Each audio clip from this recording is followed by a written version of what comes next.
p.m., an individual we have not yet officially identified entered a Dollar Tree in the Newtown area of Jacksonville, outfitted with a tactical vest, armed with an AR-style rifle and a handgun.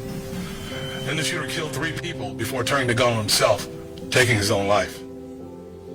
Other than the 3 individuals killed and the shooter himself, there are no additional people who suffered gunshot wounds. We are not identifying the deceased victims at this time, but I can tell you that there are 2 male victims and 1 female victim. All of the deceased victims are black. Multiple units from the Jacksonville Sheriff's Office responded to this active shooter scene, as did members of Jacksonville Fire Rescue, our mayor, and city leaders. We are still in the very early stages of this investigation, so there's a lot of information that we don't know at this time. I will share with you the information that I've been able to verify. The shooter was believed to have resided in Clay County with his parents. He was involved in a 2016 domestic call in Clay County with no arrest. In 2017, he did have a Baker Act.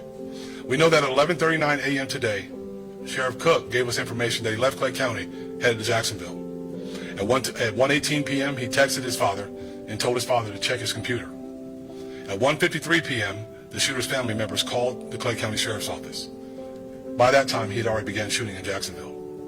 The Clay County Sheriff's Office, who has been assisting our agency with this investigation, received information after the shooting that the shooter had authored several manifestos, one to his parents, one to the media, and one to federal agents. Portions of these manifestos detailed the shooter's disgusting ideology of hate. Plainly put, this shooting was racially motivated, and he hated black people. He wanted to kill niggers. That's the one and only time I'll use that word. I want to be very clear that there is absolutely no evidence that the shooter is part of any large group. We know that he acted completely alone. If you take a look at the images on the screen, you'll be able to see what he utilized. The weapons that the shooter used today are a Glock and an AR-15 style rifle. This is a dark day in Jacksonville's history. Any loss of life is tragic, but the hate that motivated the shooter's killing spree adds an additional layer of heartbreak. There's no place for hate in our community, and this is not Jacksonville. As a member of this Jacksonville community, I am sickened by this cowardly shooter's personal ideology of hate. Homicide detectives are actively investigating this tragedy, and despite the fact that the shooter is dead, they will continue to investigate this until we have a complete understanding of what happened and even why he did it. Our Jacksonville community collectively cries tonight. To the victims and victims' families, our thoughts and prayers are with you now and will remain with you. Please know that in the face of this tragedy, this agency and our city stands with you. We stand united and resolved in our commitment to accountability. We stand united with each other. Those who have personally suffered loss and those who have been touched by this tragedy, we are with you. We stand united and resolved against all forms of hate. And at this time, I'll take any questions that I can. Does the Sheriff's Office consider this a mass shooting, and why or why not? Yes, it's a mass shooting, it's an active shooting, whatever you want to label it. It's a shooting that should not have happened under any circumstances. I don't think names of the shooting really matter. What matters is 3 people lost their life today. Sheriff, there are reports that the suspect may have been seen on N1 University at first and then making his way down the road. Can you confirm that? And what was the plan from the start to go there? I can't tell you what his mindset was while he was there, but he did go there, and he did put his vest on and a mask on, and then went directly to Dollar General. Sheriff, did Edwards Borders University catch the incident with their cameras? That's still part of our investigative process. How does the community of Sheriff's Office with agencies side by side kind of go about healing that process to know that those anybody else loses? Hey, things that's not there. I mean, obviously, if there's a village in every play in the metro area, there's still people with those thoughts. Well, you see us standing here together, right? So none of that, that's an outlier. That doesn't represent who we are as a city and who we are as a people, right? Our mayor's here, our political leaders from all over the city are here, and it shows where we stand and how we believe as a community. You know, politics aside, none of that matters. What matters is who we are as a community. We stand together as a community. We live together as a community. We fight together as a community. And when someone comes into our city and does this, we're not going to stand for it, and we don't accept it. So we're always going to fight against it. Mayor, you were out at the scene. Your thoughts about this as you stood among the community? I'm going to take this off, Sheriff, because they're not going to see me behind there. I'm sorry, Dan. You were out at the scene. Your thoughts about how the community is dealing with this, your reaction to what has hit this community again? Well, I'm heartbroken, obviously. This is a community that has suffered again and again. So many times, this is where we end up. And there were so many people out today, obviously grieving, upset. It's just something that should not and must not continue to happen in our community. It's too often the same folks. And this type of hate, this type of, you see the swastikas on the gun, we must do everything that we can. We must do everything that we can to dissuade this type of hate. And so, I can't even begin to tell you how frustrating this is for all of us, because we've seen it too much. We've seen it too much. And this, as you know, was the anniversary of when we had the shooting at the landing, and I believe that was also indicated in the manifesto that he was aware of that, and perhaps chose this date in alignment with that. So there's a lot here, but as the sheriff said, this was a hate-filled crime, and we just shouldn't have that kind of hate in Jacksonville. Does anyone know what the Baker Act was about back in 2017? So that's still under investigation also. And before we go any further, I want to give Sherry Onks, the SAC for our local FBI, an opportunity to address you all about a few things. Sherry.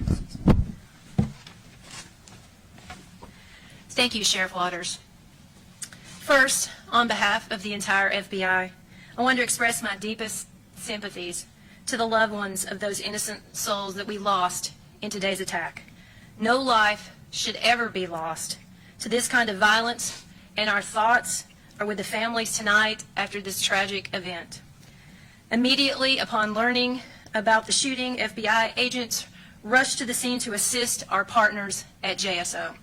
As we speak, members of our evidence response team and our investigative specialists continue to work alongside JSO to ensure every FBI resource is brought to bear to aid in this investigation.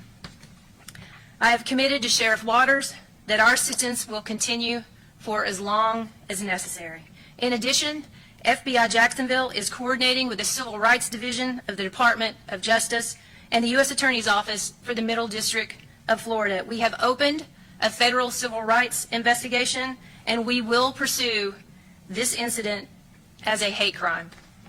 Hate crimes are always and will always remain a top priority for the FBI because they are not only an attack on a victim, they are also meant to threaten and intimidate an entire community.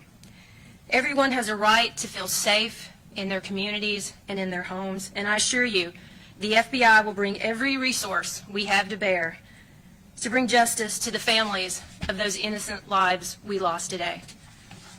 Thank you. I'll turn it back over to Sheriff Waters. Sheriff Merrick, you also mentioned swastikas were found on the gun? I saw pictures of the gun. Yeah. Was that, did he own both those guns, or were those parents' guns?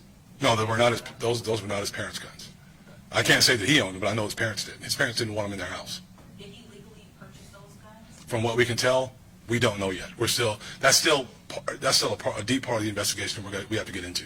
Did he ever have the guns taken away by that flag law? Again, that's something we can't get into because we don't know yet. I wanted to get out here. I want to tell you as much as we could right now so that our community will know, one, that there's no danger, no further danger, and two, I want to be as transparent as possible. I want to let you know exactly what his intentions were because there's no reason not to tell our community what went on.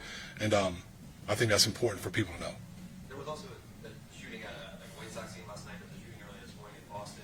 Obviously, we have Jackson tonight. I mean, is there going to be any sort of extra precautions in the near future for those type of big events? Jags games and events are very well covered, and one thing has absolutely nothing to do with the other. This was quite frankly a maniac who decided he wanted to take lives. Was this a targeted crime, Sheriff, or did he just pick a community and it was opportunity? No, he targeted a certain group of people, and that's black people. That's what he said he wanted to kill, and that's very clear. And I don't know that the targets were specific, but I know that any member of that race at that time was in danger of the black race. Any other questions? Sheriff Waters, I was going to ask, is there any reason why your office is not identifying him yet? Can you clarify why not? Yeah, I'd love to identify him, but we're not identifying him because we don't have a positive identification. It's very important for us as an agency to make sure that we have an official positive ID. When a person is is deceased in Jacksonville. That body is in the custody of the medical examiner's office. So we have to wait until we can make a positive ID. Once we do that, then I'll tell you exactly who he is. Jumping off that real quick, is there, can you give an age range? Do you live with parents? Early 20s, Early 20s, white suspect? white male. Thank you. One more question. Was it Dollar Tree or Dollar General? Dollar General. Okay. Dollar General. I know Dollar Tree was in there once. Dollar General. All right, thank you.